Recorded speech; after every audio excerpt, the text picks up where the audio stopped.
Welcome back, y'all. Jakob Owens here for the Buff Nerds, and today we're going to talk about the new Goo Goo Dolls music video that I just shot. Today's going to be a little different. I'm going to show you glimpses of the setup, talk about the gear, show you guys a little bit of the behind the scenes, but due to some, legal reasons, I can't show you guys too much and dive into too much of everything, and this isn't a behind the scenes video of the music video, but more so just a little teaser to what your guys' taste buds, to let you see how I kind of shot the video, the gear we use, and then to get you guys to go watch the music video as well. So the video was directed by InColorStudios, EdGregory. They built this awesome custom set that you can see here.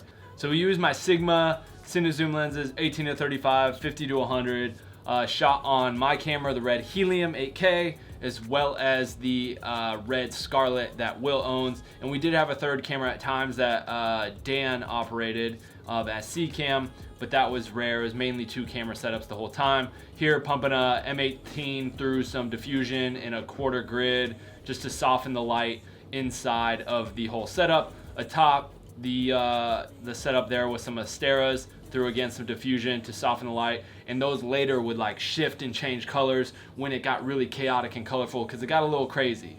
We also threw the camera on a Dana dolly, which you can see here. The Dana dolly was used for a couple kind of smooth push-ins and push-outs. There you can see the camera on the Dana dolly with A cam and B cam, and some of the lights we had going on there. Everything was done by myself pulling focus, Will pulling focus. We didn't have any ACs. Everything was hand pulled focus wise. And yeah, it was just basically pretty.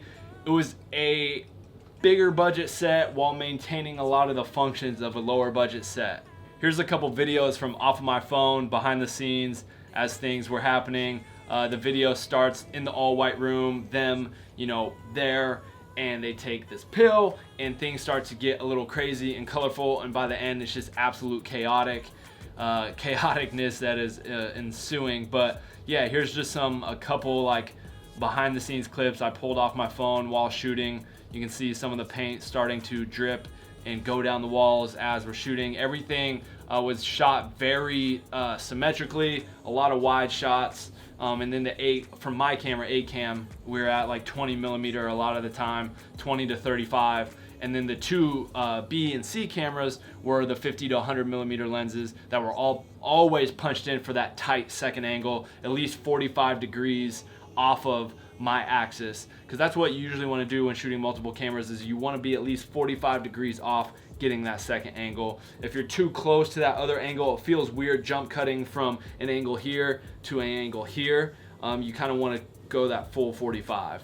And here's basically a lot of the settings that took place. A lot of people, I've been shooting at 172.8 degrees instead of 180. A lot of people have been asking me about that. It just gives a little more sharpness to the image, a little less motion blur, just something I've been trying out, messing with.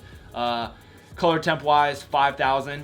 We are lit daylight, but you typically, I find in an all white space, if you're lighting daylight, it's gonna have a slight warmer tint to it, more like that yellow, kind of yellow-orange feel since it's daylight. So cooling that off a bit to 5,000 keeps the whites a little more white and less yellow. And then we mainly shot at 8K, but for a lot of these scenes, anything where you see paint or anything kind of movement-wise, we were shooting at a higher frame rate of 120. So to do that, I had to bump down to 4K in order to get that 120 frame rate, ISO 800 throughout the whole day. So that was my my camera settings for the day, for all cameras pretty much across the board.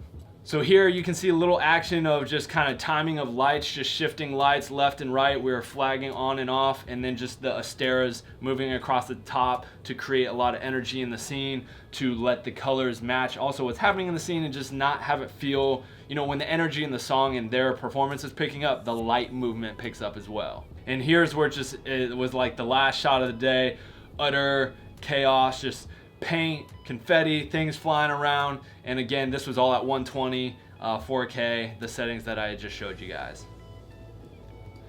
Again, I can't get too much into detail behind the scenes of this video and showing you guys too much. I just wanted to touch on it, give you guys a little insight. It was a fun shoot. I want you guys to go check out the video. I'll link the video in the description below. Again, I did not edit or direct it. InColorStudios, EdGregory, shout out to them.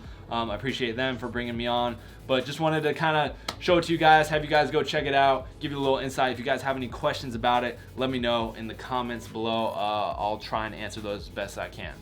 All right, guys, appreciate y'all for watching. I'm Jakob Owens for the Buff Nerds.